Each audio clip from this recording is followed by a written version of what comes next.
Welcome to Speak on Stage. I'm joined by the amazing Simon Alexander Ong, who you may know from writing an incredible book which has just been a bestseller around the world called Energize. He's in Dubai, and it made sense to catch up after we've been talking for so long online and in WhatsApp and so on, to discover exactly what makes him so successful and also what he shares that make a big difference to you. So stick around, find out what can help you grow your business, your life, and energize yourself to the next level on Speak on Stage. Welcome to Speak on Stage with davecrane, the podcast where we unpack the art and science of public speaking to help you command the stage with confidence and authority. I'm your host, davecrane, and as a seasoned speaker, coach, and entertainer, I've had the privilege of helping thousands of individuals like you to unlock their true potential on stage all around the world. Each week, we'll bring you candid conversations with industry experts, successful speakers, and thought leaders, delving into proven strategies, practical tips, and personal anecdotes to empower you to become a captivating communicator. So whether you're a seasoned pro looking to refine your skills, or a beginner taking your first steps onto the stage, this podcast is your go-to resource for mastering the craft of public speaking. So grab your notepad, open your mind, and get ready to amplify your impact as we embark on this journey together. Welcome to Speak on Stage with davecrane. Together, let's jump and grow wings on the way down. Simon, pleasure having you here. Likewise, David. I'm looking forward to the conversation. Right, got to call me Dave. Tell what you want. Dave. If you call me David Crane, that's the guy who wrote Friends. Oh. And so he gets a lot of my press. I remember being booked for an event. They called me up, an agency. Dave, we want to book you for an event in Abu Dhabi. I went, great, the company is called for you. So I sent all my details through, and we went, oh no, they wanted the guy who wrote Friends, not you. So they cancelled it. So Dave Crane. So you've been in Dubai many times as well, haven't you? So yeah, this is my fourth time actually. And what's your thoughts of the place? I love it. There's a certain energy about this place. There's like this can-do attitude, this focus on being better, bolder, stronger. Every time I come back, there's something new that's just been constructed, or some new addition to a place I went to before. It just keeps you on your feet. That's fantastic. You're absolutely right. One of the things I find fascinating about this place is you never know what's coming next, but you can guarantee it's a world leader in what they decide it's going to be, because the whole world is focusing on Dubai in this part of the world and saying that if it's going to happen, it's probably going to happen in Dubai, and they're normally right. Yeah, and I think it's that forward thinking. It's having a vision and challenging yourself to do something different. And a lot of governments around the world aren't of that mindset. And I love this mindset here, where it's like, well, what can we do, and how can we do it in a way that is the best in the world? So for people watching the show now, and they're wondering what makes you tick, who is Simon Alexander Ong, and how did you get to the position where you are now as a best-selling author and as a speaker and somebody who's talking to some of the best thinkers on the planet? Yeah. What was your journey that drives you to be able to be in that position? So I grew up with this mistaken belief that success was driven by my job title. Be a banker, be a doctor, be a lawyer, be an accountant. And so when I graduated from college, I started in the financial services sector at what was probably the worst possible time, the middle of 2007, which was a year before the global financial crisis swept across the planet. And the company that I started with, just to make things a little interesting, was Lehman Brothers. 14 months after I joined, it fell into bankruptcy. Wow. And even though I spent nearly 10 years in and out of the industry, so in and out of jobs within the same industry, because that was all I knew. My background was in finance, I worked in finance, all I knew was finance. It kick-started the longest journey that we humans make, which are the inches from our heads to our hearts. And so I started asking myself some important questions. Some of these questions included the likes of, what did success mean to me, and what sort of impact did I want to have in the world? Now, even though I didn't have a full picture of the answers to that, I started just to write down everything I was curious about. And I realized I didn't want to be where some people in the finance industry were in decades to come. Makes perfect sense. I didn't want to be there. And so I started to follow my curiosities, and I landed on this idea of coaching. I said to myself, that's something I think I can do. I can impact somebody's life by guiding them, helping them, supporting them to going through some sort of transformation. And if you had said to me at the beginning of quitting the financial industry and starting my first business, if I could create a successful company just doing one-to-one coaching, I would say, great, I'll take it. But the beauty of pursuing what you're passionate about is it begins to open other paths that you can never imagine when you first start. So I started doing one-to-one coaching, and then suddenly I was invited to speaking, and then media interviews, podcast interviews, in the book deal, and all the other stuff that has come since. And that's because when you do what you enjoy, when you do it in a way that makes you you, when there's something about the way you do it that gets people's attention, people want to do other stuff with you. They want to collaborate with you on other projects. And that's what led me to do a lot of things I now get to do today. Fantastic. Yeah. So when you decided to step into that role of being a coach and the thing started to take off, the challenge must have been, what version of myself do I give to this role? Because there's your normal self, your private self, your family self, there's a public self. You need to hold a little bit back than just share it with the world, because you've got your family life and stuff as well. But everybody needs to know that you're authentic. How do you manage to balance that properly? You don't know when you start, because a lot of this stuff you learn on the job. So when I started, it was just purely, how do I add value to someone's life? And that can be different for each of us. So I was always being focused on what is it I could add of value, whether it's in a conversation, in a coaching session, whether I met two people who wanted the thing that the other person could offer. How can I connect these people together? And what I realized is the more I added value into people's lives, the more people wanted to spend time with me. They're like, oh, Simon just really added value to my life. I didn't expect it. Is he expecting something to know? I just wanted to keep adding value to people's lives, because I realized in order to build a coaching practice, you have to give people an experience of your coaching, and then you have to come from a place of service. Now, as I got into the speaking side, that's when I got a bit more vulnerable, because now I'm producing content, which is very different to coaching, because coaching is quite private. It's one-on-one, nobody else gets to see what's going on in the session. Exactly. But once you move into the public arena, which is speaking, content creation, everything else that comes with putting yourself out there, for me it was more about the vulnerability. I wanted to tell people that it's not all roses all the time, and that there is a reality to this journey. And so I wanted to go in with humility, to tell people that I'm just like you. You know, I was in a job, I was pursuing something that didn't make me fulfilled, but you can do this as well. But you just have to be intentional, you have to adopt some habits that you may not have had before, and then you have to ask yourself what you want out of life, and then take small steps. And I always tell people that you are going to fail. There's no point sugarcoating. You will fail. It's true. You will have setbacks. You will question why you're doing it, and you will feel like you're going to give up. Now, once you are clear on that, the question then becomes, how am I going to prepare myself mentally to deal with that? So, because I was so focused on just talking about the truths that I've experienced and my journey in a very vulnerable but open way, I found very quickly people resonated with that. It wasn't like, you can do it, just go out, do it, and you'll be successful.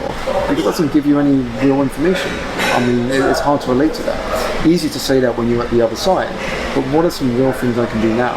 And so I really want to speak to that, because I think it's that transition from doing one thing you've done for so long to something you've never done before. How does that work in practice? And on the outside, it looks quite easy. Oh, this person quit the job, started a business, is doing well. But what people don't see is what goes on behind the scenes. Exactly. It's in here. It's the constant questioning of ourselves. It's, do I actually know I'm going to make it? Do I know I'm going to get paid next year? This stuff nobody sees. And so it's really... You still feel that? I still do, yes. Because we're human, which means we all have fears and we all have challenges. Now, agreed, the fears and challenges will be different.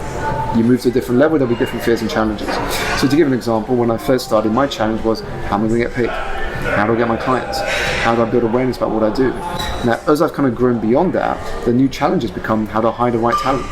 How do I work with the right partners? Challenges still, but just a different level. So you're always going to have them, they just evolve with you. How did you find your audience? Because one of the biggest challenges when you start as a speaker or as an author is you want people to find you, but often you have to know that it's going to resonate with a certain type of person. So who is your avatar, or what avatars do you normally relate to? And did that happen automatically, or did you have to work extra hard to make that reality? You just have to put yourself out there. When you first start, you only know who your audience is by testing different audiences. Because you might have a thesis. I think my message resonates with this audience. But what if it doesn't? You don't know till you try. So at the beginning, and I can't remember who said it, but somebody summed up the journey really well. They said at the beginning of every entrepreneurial journey, you have to say yes to nearly everything. And then once you've built yourself up, you have to say no to nearly everything.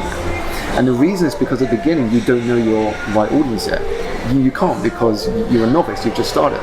So you say yes to everything as much as you can, so you can test, and then you learn from the feedback. It didn't resonate. If it didn't resonate, why? What could be done different? Try a different audience. Is it resonating? Why not? And then you yourself also start to learn, who do I enjoy working with? Who are the clients I enjoy working with? Who are the groups I enjoy working with? And then as you know, you refine, and then you can start to work more on the niche that you want to operate in. There's a tsunami that's hitting the world right now called AI. Yeah. And Elon Musk said that in the future, unless you want to work, you don't have to, because it's going to wipe out almost every job. Now, that's easy to say for Elon Musk, and you never have to work again. For everybody else, we have to bring in a living. But if everything's going to disappear, that makes it really challenging. When AI hits everybody, they're going to have to reinvent themselves, step up, use AI, and so on. But there's a lot of resistance to that. When you position yourself, do you bring AI in? Have you had AI thoughts and worries from people, or are we too busy worrying about its normal day-to-day life before they worry about what AI is going to do? Sure, well, I've actually been embracing a lot of AI. So I did a talk here in Dubai yesterday, and what I did is I showed to the audience how constraints breed creativity. So one of my constraints, for example, is I only speak English. So I don't speak any other language. You're British, it's standard. Standard, right? So I only speak English. Now that's my constraint. Now I can either accept it, or I can embrace a bit of creativity to think different. So what I looked at is not my lack of resources, but how could I be resourceful? And so I used AI to take my content and translate it into over 12 languages. And the one that I showed the audience in this talk I did yesterday was me speaking something with subtitles in fluent Hindi.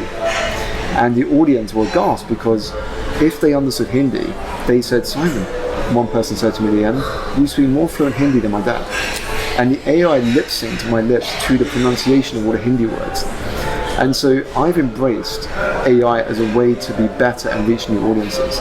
Now, this happens throughout history. You're always going to go through cycles. So if you think about when the internet first came out, when social media first came out, there are always going to be these moments in history where something that we cannot comprehend gets unleashed into the world. And you either embrace it or you fear it. And there are valid reasons for both sides. But for me, if it's going to happen anyway, why fight it? See it as a teammate. See it as someone you can collaborate with. See that AI is one of your team. So I do a lot of video editing as well. Now, if I didn't use AI, I would probably have to have 3 or 4 people doing the editing.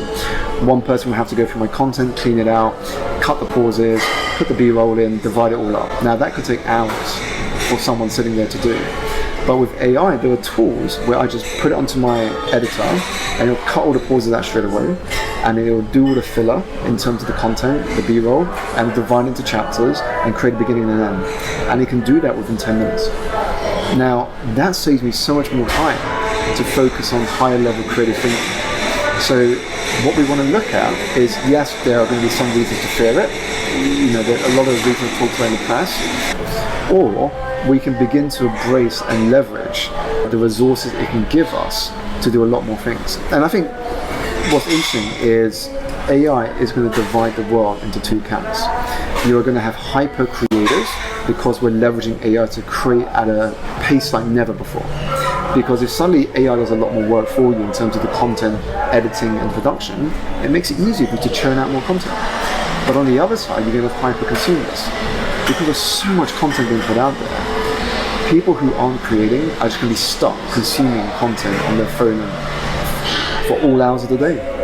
It's going to be a curious balance into how much of that stuff's going to go out. But also, at the same time, if you look at the shift that's happened in the movie industry towards the TV industry, there was a shift. All the best stuff's on TV. It's not in the movie cinemas anymore, which is why the box offices have dropped. But people are still consuming the content and loving it, and the industry is still growing. So I think there's a lot to be said for that. But one of the things I found fascinating was the thought this morning is about reverse mentoring, about the younger generation teaching the older generation how to use these kind of skills. skills. Yeah. And that's something that hasn't really grown into an industry yet. Yeah. But as more and more 50-year-olds start finding themselves unemployed and unemployable because of the nature of bringing somebody into the organisation when you know they're going to be more expensive in insurance and they might not stay as long and they're not going to embed themselves into the company, there's a lot to be said for that younger generation to be able to teach new skills to people. Do you think that they're ready to do it, or do you think that they need a little bit more encouragement? The reason I say that is because you and I are of a slightly older age, and so with the family, we know we have to go to work. Yeah. When I was younger, I couldn't care less about any of that stuff, and so the idea of having a sensible job and doing stuff kind of like was of no interest to me. Yeah. But I think that the world needs to have that kind of blending of people stepping into new roles. What are your thoughts on that? Yeah, I'm a big fan for reverse mentoring. The reason I say that is because I've had a mentor who is 65 years old, and I've had a mentor who is 19 years old. Now, what I learned from him is going to be very different. The 65-year-old mentor can teach me how to take my speaking more internationally, because his experience is very international. He's spoken in very different countries. He can also tell me how to do work with corporates because that's his experience. The 19-year-old can't tell me that information, but the 90-year-old can tell me how to go about content creation, how to understand the platforms, how to have strategies to get my content out to more people. So when you have a variety of mentors, regardless of age, that difference in perspectives and experience can really help you in terms of your business development, but also in terms of your career progression. Just a quick one. If you love what I do and want to work with me, go to the VIP mentoring site and get yourself registered. Whatever it is you want to do, this is a QR code, or go to www.speakonstage.com/summervip/ all the details are there. I'm waiting for you. One-to-one exclusive sessions to build your signature product. What is it? Find out. Take a look. Work with you soon. That's it. Back to the podcast.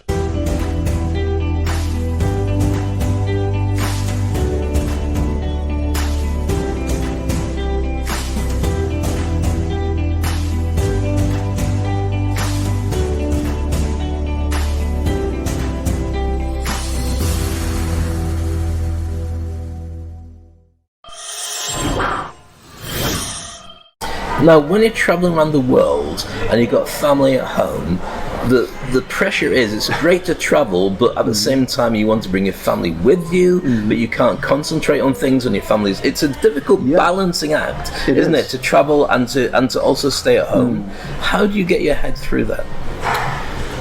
If I'm traveling for a week or less, I go by myself. If it's a week or more, they come with me. That's how I go about it. So here in Dubai, I'm here for just under a week, so it's just me. And because it's just me, I've got to talk, but I've also focused on booking meetings with people like yourself, podcast hosts, and just to catch up with friends I have here, so I can maximize the time I have in the city. Now, when I go to Singapore in a couple of months, my family coming with me because we're going for 2 weeks. So I'm not just in Singapore, we're going to Singapore, I do my talk in Singapore, and then we go to Bali for family holiday.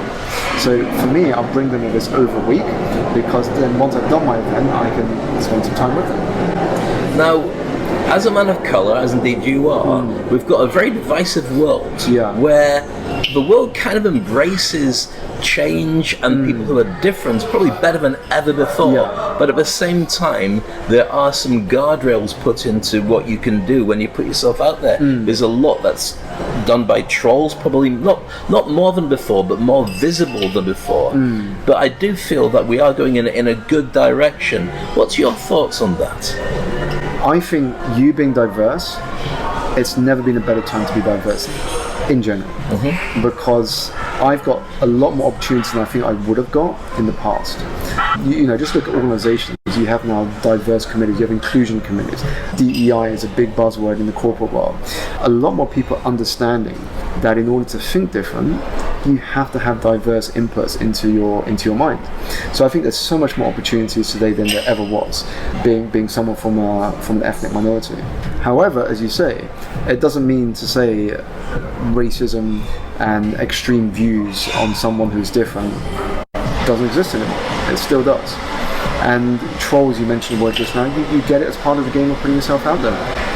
When we talk about this subject, do you feel that part of your mission is to break down those barriers, or do you feel it's going to happen, I'll just carry on doing what I'm doing? The reason I say it is because for me it's very important that I do put myself in the firing line to break down barriers and get other people to say, actually, you know what, I'd never thought of it like that, but I'm interested now because I didn't think I could work with somebody like Dave. So I think for me it's important, but for me it's partly because I've got a family, I'm older, and I don't care what people think of me. I think it's about being an example, because I'll tell you what happened recently. So when I put the book together, my sole focus was to bring value to the readers, share my experience, share my insights, share the lessons I've learned, and help enrich their lives. What I didn't expect, and it wasn't in my head when I wrote the book, was the reaction from the Chinese community.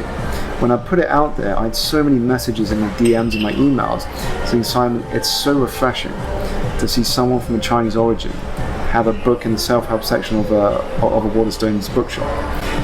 And that for me got me thinking, actually, I'm in a rare position where so many in my culture cannot relate to someone from their culture being on a stage, writing a book, traveling the world and speaking to audiences. There's not many of us who do it.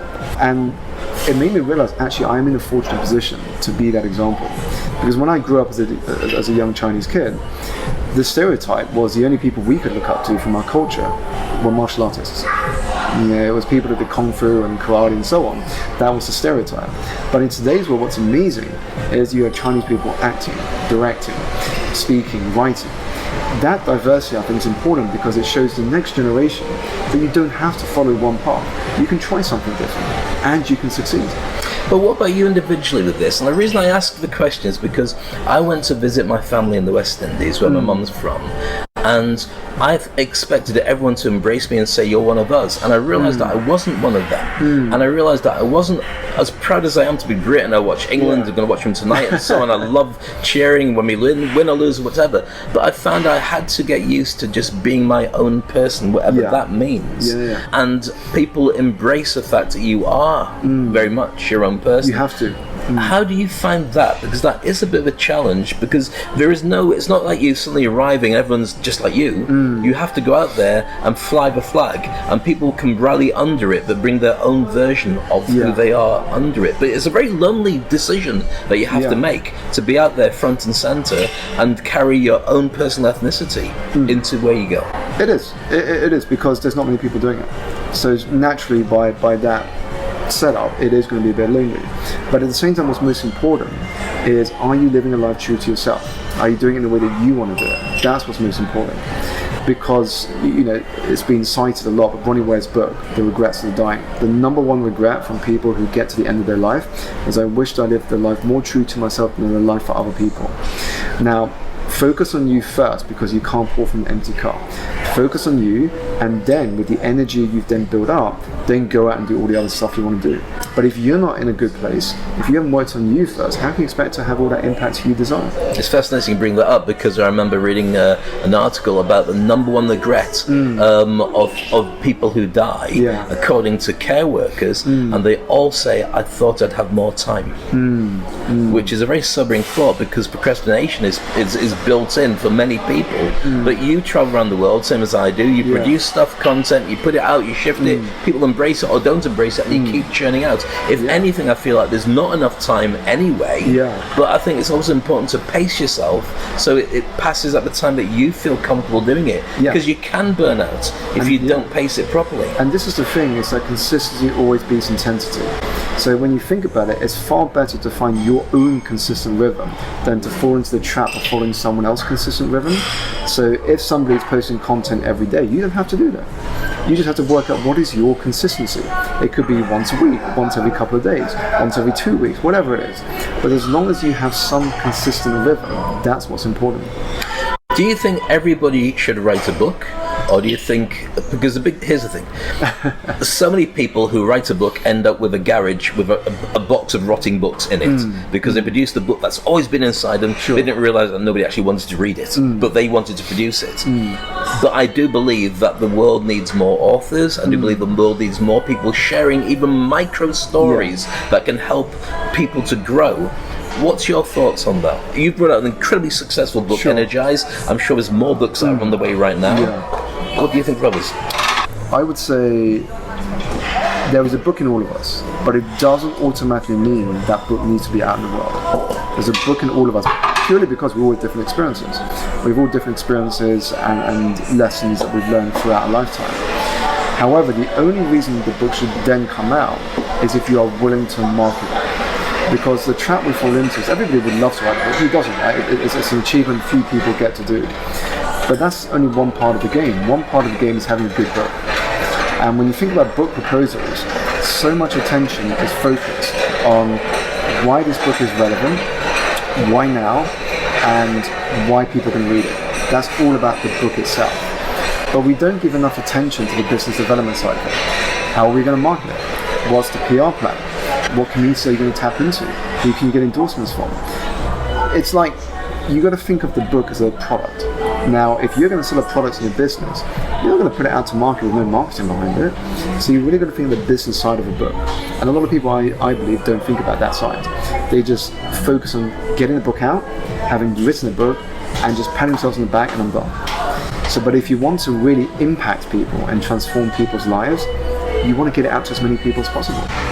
I remember speak to guys who had been on Oprah Winfrey, and they said the smart way to go into Oprah Winfrey in the days when Oprah Winfrey was the #1 show in the world was never to go out and talk about your current book, to talk about the next one, even if you hadn't written it yet, because you'd only get one chance to be on Oprah, but you will sell your second book on the knowledge that you have another one coming to an audience that will buy the first one. So with you've got one book out at the moment. One book out at the moment. The next one is in brainstorming at the moment. As you're brainstorming, what's the process then? Because you want it to be something that relates to your existing audience. You don't want it to be a rehash of the same thing. Exactly. But you want it to be something that elevates your own journey and brings people who want more into it. But that's not so easy. It's like a fish looking for water, saying, where's this water everyone's talking about? Sometimes you'd be so close to your own challenges, it's hard to get what the secret sauce is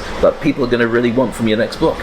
No, absolutely. And it's just about trusting that what you have to share is going to have an impact. Because like I say, you never know ahead of time if people are going to receive it well. It's like a piece of content. I put out one piece of content, I put a lot of work into editing, and I think that's going to do well. It does okay, and then I put out another piece of content which I haven't really spent much time editing, and I'm like, this is not going to do too well, and it does even better than the one that I spent a lot of time editing. We just don't know. And so I think is when you put a second or third book together, or how many books you're writing, the thing is to write what you're curious about right now. Write what makes you feel alive, because people can read and they feel it through the words. They can feel the energy. It's like if you go home to your family and your parents cook you a nice homemade meal, that tastes so much better than eating a meal from somebody who's doing it just because they're going to cook. Because when your parents put that food together, they're putting it together with love. They're putting it together from the passion they have for giving you good nutrition, a good sustenance. Energy that you put into something can be felt by the person receiving it. And so that's why I think it's most important. Can the reader or the person viewing your work feel the energy you put into it? If they can, they're going to connect with it. A thought leader who comes out to position themselves nowadays needs to consider a number of different ways of reaching their market. For me, it's been about public speaking, but also omni-channel, so you position your stuff so it's available and visible. It's about creating a brand that people can resonate with, so they understand instantly what your values are and what's in it for them. But it's also, you need to be able to financially make it work, otherwise you'll be putting out content that makes other people rich and you'll be going, I can't sustain this. What other areas would you say are really important for the thought leaders that will grow and exist in the future? You're right. If you just focus on content, especially beginning, it's not going to pay the bills. All those likes, all those comments, all those shares doesn't pay the bills. So the way you've got to think about building a business as a full leader in today's world is you've got to run two things in parallel. You've got to run your monetization part of the business well. Alongside that, you've got to run the brand building exercises. The brand building exercises in the short term will not pay. This is just purely to build awareness about your work.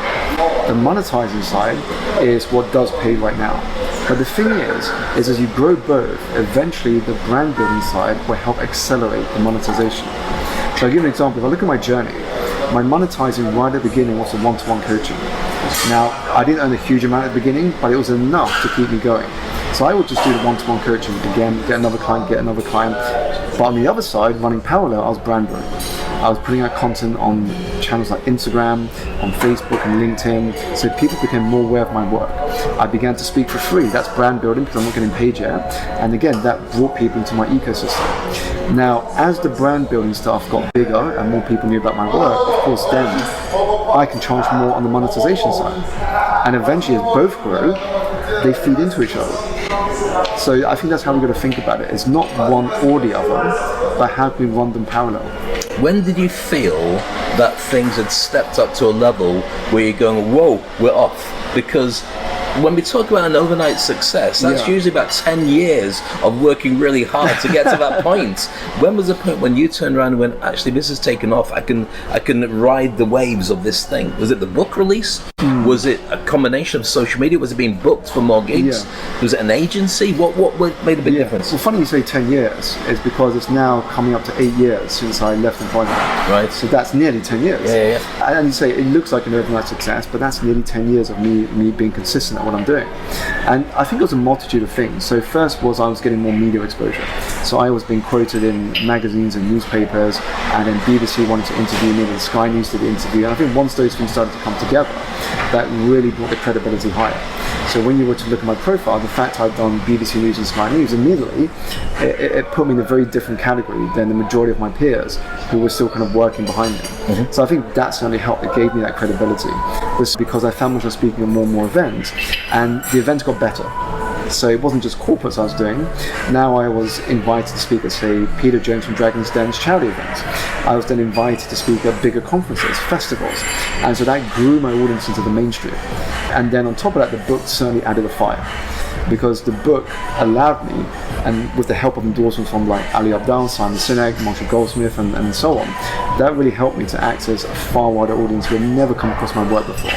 With the book doing well, and then people recommending it, sharing it, talking about it, that just opened me to an even bigger audience. So where do you see this going? Because it's like being in a car and it always feels like it's driving at the same pace. But from the outside, people are going, wow, that's a bit fast. Where do you see your journey leading? I know that you certainly don't want to stop the journey, but things are already happening that you want more of, some things you want less of, and there are opportunities that would open up in a way that maybe you hadn't considered when you first started. What would be your, oh my goodness, this is it, I've hit the levels where I can just look at the top of the mountain, look down, and then cherry pick what I want to have? I think three things for me would create an ideal lifestyle. One, far more speaking. I started to speak a lot more internationally post the book coming out. I love speaking, love going to the stage, connecting with an audience and adding value that way. So if I can build on that more, amazing. Second is YouTube. YouTube's something I've just started this year with much greater intention. So with that growing, that adds a great passive income stream with the ad revenue, with sponsorship and so on. And the third, it's a bit more of a medium-term thing, is TV and film. Kind of taking my work and distributing it through TV and media platforms. And when you're looking at that, we've got an incredible world now where in the old days, younger people certainly weren't that interested if it wasn't a soap opera or a movie or something. But people now live and breathe great ways of thinking, personal development, anything that gives them an advantage over where they were the day before. So it's a great time to be influencing people, not just saying, look at me, I'm great, this is what I had for my dinner, but getting people to get from A to B faster and saving them time, making them more money, and giving them a happier life. With that, we've now got a currency which is well-being. I mean, it didn't have that before the pandemic. We just didn't, people didn't consider it. If people wanted to feel better, they went shopping, and they bought shoes and got drunk and stuff like that. But it's now just starting to become a currency that people say, you know what, I want some more well-being, I want some more happiness. How are you finding that impacts you in your business model? Important. The first chapter of my book is called Invest in Your Health for a reason, because health is the first wealth. If you're healthy, you're going to have lots of hopes, dreams and goals. If you're sick, you only have one. And so if you do not have a good baseline of good health, so when I say good health, I mean getting sufficient rest, moving your body on a regular basis, and feeding your body right. Unless you have a good baseline, other stuff becomes a lot harder. Once you've got a great baseline of energy, you can then focus on the other areas of well-being, mental energy, emotional energy, and spiritual energy. But you can't make those things a priority unless you've got good health. Because if you're exhausted and tired every day, I mean, how are you going to go into something with the best intention? You can't. It's like starting a 100-meter race 10 meters behind the starting line. However the day turns out, you're always going to feel like you're behind. But that's talking about physical wealth and physical health. What about the mental side, which is harder to pinpoint the impact it makes on people's lives, but that drives, even your physicality comes from your ability to feel better about yourself. Absolutely. And that was always seen as, oh yeah, whatever. I mean, typically for men, this is a big challenge for men, to talk about a man who has a problem. It makes him look weak. But now we've got more and more people turning around saying, you know what, I don't know what to do, and I don't want to go for a drink, and I don't want to watch sports, and I don't want to buck up my ideas and pretend there's not a problem there. But there's still a stigma for men. The highest amount of suicides, 80% of them are male. So mental health is a big area, but it still hasn't become a currency as much as it needs to. And what needs to happen? And this is why there's 4 dimensions of energy. I touched on physical energy, but the other areas are mental, emotional, spiritual. Mental energy is about this. You know, how do you build that mindset, and how do you focus on what matters? Emotional energy is all about relationships with yourself first, and then with the people around you. And spiritual energy is all about meaning and purpose. You know, you can be exhausted not because you are physically doing too much, but because you're doing too little of the things that bring you joy, and you're running someone else's race. That feeling you get on a Sunday evening or Monday morning before you go to the office, that physical tension in your stomach, that's because you're low in spiritual energy. You're going against who you are. You're not doing work that brings out your potential. And so that manifests itself in physical tension, physical stress. That's when you're low in spiritual energy. Emotional energy means the relationship with yourself isn't healthy. Chances are it's because there's nobody to speak to about it. You just keep it inside. And as you said, it's what happens with a lot of men. We keep it inside thinking we alone can deal with it. The fact is we can't. We never get to the top alone. So how do you either talk to someone about it or find an outlet where you can download what's in here in a healthy way? But that's still going to be a problem, because most men don't even know that they've got that particular problem. And when they do realize that there's an issue, who do they go to talk about it? It looks like weakness amongst your friends. It looks like you're not that strong guy amongst your partner. And your work, generally, the first thing that would go through most bosses is, oh, we're going to have a problem here. Let's go into HR and just see if we can deal with it. If it continues, maybe we need to find somebody else to fill that role. So we keep it tucked inside, waiting to explode. So when you talk about those 4 different areas, I think you're absolutely right. I think spirituality is something that's really not understood by most people. It's not just about your relationship with a higher power, whatever that higher power is. It's your relationship with yourself and what's going on and what's growing. And I do believe, for instance, when somebody wins the Olympics, the first thing they do is tend to thank God. And it's not necessarily that they believe in God. It's when they have an injury and they know they shouldn't be training, they believe in a higher power that gets them back in to do stuff. That higher power thing has been fudged a little bit now as to what it is, because it gets monetized and because it's forever it's used. Let's not go down that particular route that I'm heading down now, but it still leaves a challenge for men and many women as well to say, what is my purpose? How do I get there? And when I look at people like Dave and Simon and all these decision makers who seem to have it easy, I don't have it that easy, and I feel a loser. And that's a real challenge for many people, especially on social media. You only ever see the success stories. You don't see what happens behind the scenes. You know, when we got noise going on in a restaurant or a hotel and we're trying to make a recording, there's so many things that people don't see. What would your advice be about that whole journey to keep yourself moving and being able to keep going? There's a couple of things in response to what you shared. Number one, this is why you cannot have self-development without self-awareness. The first step is being self-aware. Now what that means is understanding yourself. I mean, how many of us really understand who we are? Once you understand who you are, you understand your strengths and weaknesses. The next easiest step, if you're not comfortable talking about it to someone yet, because especially if you're just starting on this journey, is journaling. write down your thoughts onto paper. It's the simplest step you can take. Because when you download your thoughts onto paper, first of all, your mind becomes a lot lighter because you're putting it onto paper. Second, you can make sense of your thoughts. Because when you're putting your thoughts onto paper the traditional way, so not like on an iPad or smartphone, but like pen to paper, it forces you to slow down and to just evaluate your thoughts. Now, when you touch on purpose, for me, the way I think about it is we tend to use it as an excuse to not do work. I'm not going to do this because I don't know what my purpose is yet. I'm going to start that once I know my purpose. The reality is you don't wake up one morning and go, Eureka, I know what my purpose is. I know what I'm meant to do for the rest of my life. It doesn't happen that way. The reality is you get given clues and insights, and then it's up to you to follow them. And as you take action, you get clarity. As you take action, the next step unravels. And then as you explore those curiosities, you follow the signs the universe sends your way, eventually you find what you were meant to do. I didn't land on coaching straight away on my first go. I tried different things and never worked out. And then eventually I got into coaching. But if I didn't do those things that failed along the way, I probably wouldn't have got to coaching.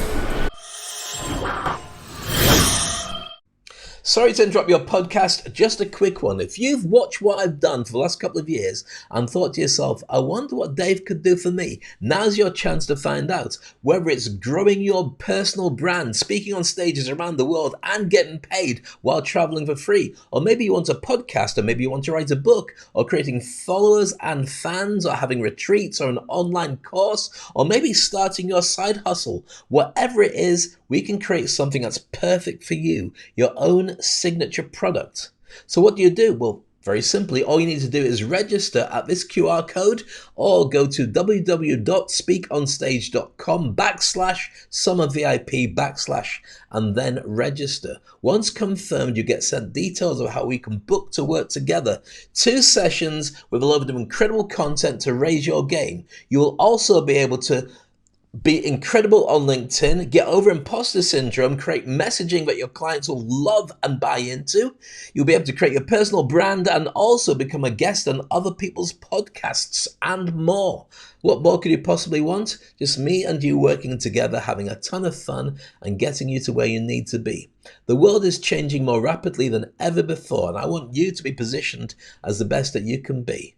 So all you have to do is go to this, register, and then let's help you jump and grow wings on the way down. That's it. Back to the podcast. There's a fascinating thing that people talk about how to run a marathon. You don't have to run 26 miles. You just put one foot in front of the other and repeat. And eventually you'll get there at whatever speed you're going to go. I think that's the key, isn't it? It's about starting the journey, being aware of where you're going. And I think it's really about enjoying the trip, enjoying the adventure. If you get there straight away, for instance, the most fascinating story would be how somebody went from 0 to being a millionaire rather than being a millionaire to a billionaire. Who cares? That's not what everyone else is going to do. But how did you make those decisions? How did you last during the quiet and challenging times? I think that's the adventure we should all be looking for in our lives, wherever it takes us, until one day it says stop, and people say, right, that's it. How much did you enjoy? You should enjoy it every single day. Yeah, and that's the thing. If the journey is fun, it's going to be not only more enjoyable, but you're going to be more productive. If you can ask yourself, what would this process look like if it were more fun? What would it look like if it was more exciting? And if you can design it in a way that fits those boxes, you're going to move far quicker than anyone else in the same position as you. But too many are focused on the end. The irony is there is no end. Because if you're focused on improvement, you're always a work in progress. Even when you get to your old age, you're still a work in progress because there's another day to come, which means there's more to learn. But if you think there's an end and you put all of your emotional well-being to that destination, what does that mean you are right now? Anxious, depressed, living a life with a scenario that may or may not happen, and then you're never living in the present. And you end up living this tragic scenario of living as if you're never going to die and then die having never really lived. So yes, have an idea of what you want, but then focus on the present. Say to yourself, what one thing can I do today that will have the biggest impact on all areas of my life? Do that one thing today, and then tomorrow ask yourself the same question. What one thing today will have the biggest impact?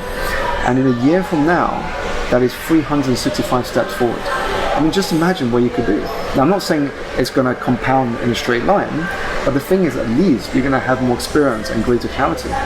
And you'll know you've lived a life. Absolutely. Fantastic. It's been a pleasure chatting with you, and I know that you've got lots to do in Dubai, and be back here again, and hopefully in the future we'll get a chance to share a stage together and share those ideas that we've gone through today with a much bigger audience, and we can see the reflection in their faces as they go, that made sense to me. Indeed. Simon Alexander, real pleasure having you here on Speak on Stage, and we look forward to more sessions with more amazing speakers. Make sure you subscribe, and of course get his book, get his podcast, watch his YouTube channel, and make sure you follow his journey. One of the most exciting speakers on the market, Simon Alexander Ong. And remember to jump and grow wings on the way down. I'll see you soon on the next episode of Speak on Stage. Thank you for tuning in to another insightful episode of Speak on Stage with Dave Crane. We hope you found today's conversation inspiring and packed with valuable insights to help you to amplify your presence on stage too. And if you enjoyed this episode, please subscribe to the podcast on your favorite platform and leave us a review. Your feedback helps us improve and reach more aspiring speakers just like yourself. Remember, the stage is your platform to shine, and with the right tools and mindset, you can captivate any audience anywhere. So keep honing your craft, refining your message, and never shy away from the spotlight. Stay tuned for our next episode, where we'll dive even deeper into the world of public speaking and performance. Until then, keep speaking, keep shining, and keep making an impact. This is Dave Crane signing off. See you next time on Speak on Stage.